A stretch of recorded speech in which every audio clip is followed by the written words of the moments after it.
Holy cannoli, you guys. It was one of the roughest weeks of my life in terms of my physical health. But thank God I am here and I'm thrilled to be doing this. I pulled it together to get another video out to you. So this is what's going on. Here's my topic. Today I'm talking about, and I love this topic because I know we were all in this boat. So when you're growing up, things that make you go like that's not right. But prior to learning about what exactly is going on in your dysfunctional unit, family, I love to say unit because these people are not family. They're like the antithesis of family, what a real family is. But anyway, so things that are just not quite right, that are off, that make you kind of pause and be like, what? So I had a whole list. I couldn't print them out. So I'm just going to rattle these off the top of my head. I had so many.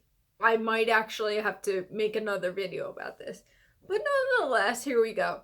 So number one is your parent is like jealous of everyone all the flipping time. Like jealous, like grade school jealous. Their middle name is envy, okay? So in this case, my mother, again quotes, was the narcissist, okay? She was so ridiculously jealous of everyone around her. Like to the point where it's like, these people are consumed by what everyone else is doing, what everyone else has. They have no appreciation or gratitude for what they actually have in their lives. So they do not instill any type of gratitude or appreciation in us. You know, if anything, they come down on you for like not bowing down to them, right? Like they're the be all end all spirit. Like we have to like kiss their butt for existing essentially because we're constantly indebted to them for being our parent, you know, regardless of the fact that they do the bare freaking minimum to, you know, earn that role. They don't do anything, absolutely. So I gotta hurry up. I don't have a lot of time. So number one, they're jealous of everyone around them. But number two, ironically, they believe that everyone is jealous of them. It makes no sense whatsoever. Like, to the point where, to this day, I have such an aversion to the word jealousy. Like, even in, like, undeniable circumstances, you know, jealousy is, it's an undeniable part of life, right? Like, people get jealous, unfortunately, more often than not, I think. But the narcissistic parent will think that everyone's jealous of them. Oh, she's just jealous of me, or they're jealous of us, or blah, blah, blah. It's nonsense. So that's number two. Number three is the immaturity level, man. Like at some point when you're growing up, you look at your parents, your narcissistic parent, and you're like, is this my role model? Is this my adult, you know, parental caregiver?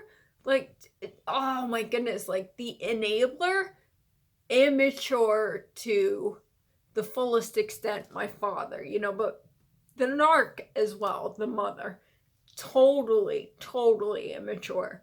Like, where you're just like I remember a circumstance, I've talked about this before. We were in church, of course, because we were like the ideal, you know, model family, right? And we used to go to church every Sunday.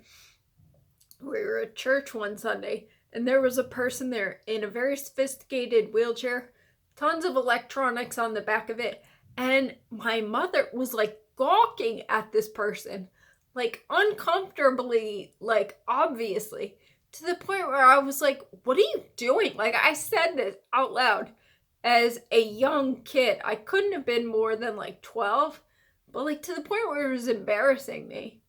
And as a child, you're supposed to rely on your parents to kind of guide you in that respect, right? Like instilling good morals and values.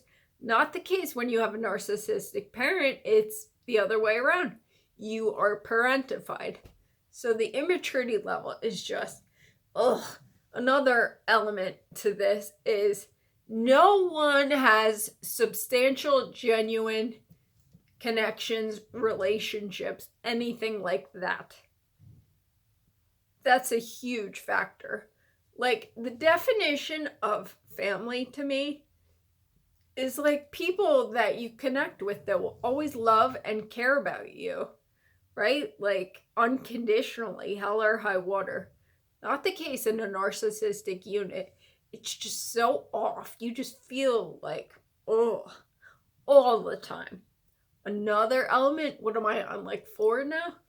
Another element is just the sibling triangulation.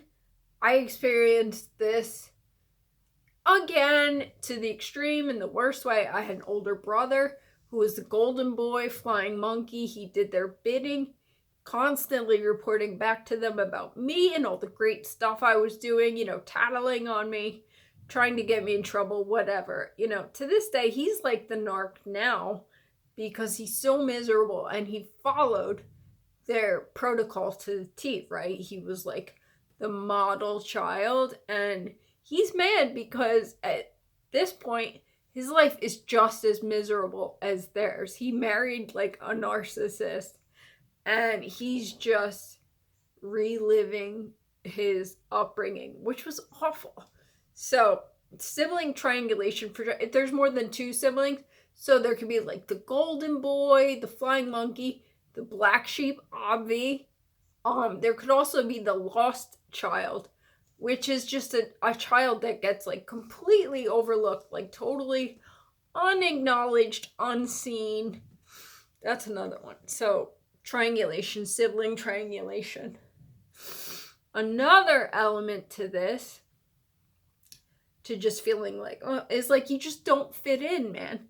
It's like, again, I can't say this enough, like family should be like your go-to, your like fail-safe, like people that are always there for you unconditionally.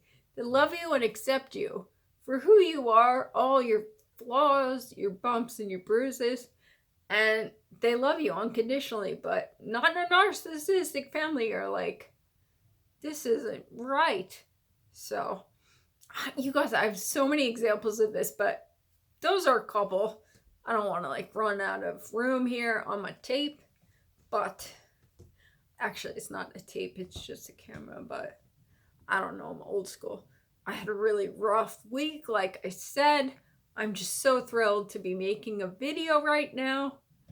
I was worse for the wear. I'm going to make a video about it that I'll put out on Wednesday about my MS stuff if you are interested.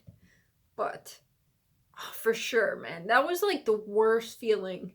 It's like just this ominous, looming feeling that like something's not right. You can't quite put your finger on it.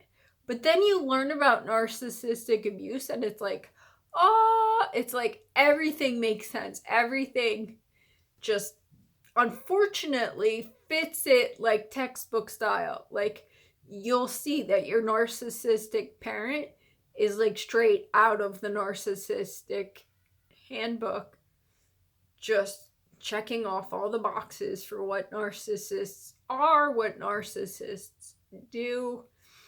Often, like I said, as the child, you're parentified. The roles are reversed, and the narcissist becomes like they want you to be their parent. I just did a video about emotional incest where they put like heavy issues on you as a child, things that no child should have to think about or entertain. But this is another one.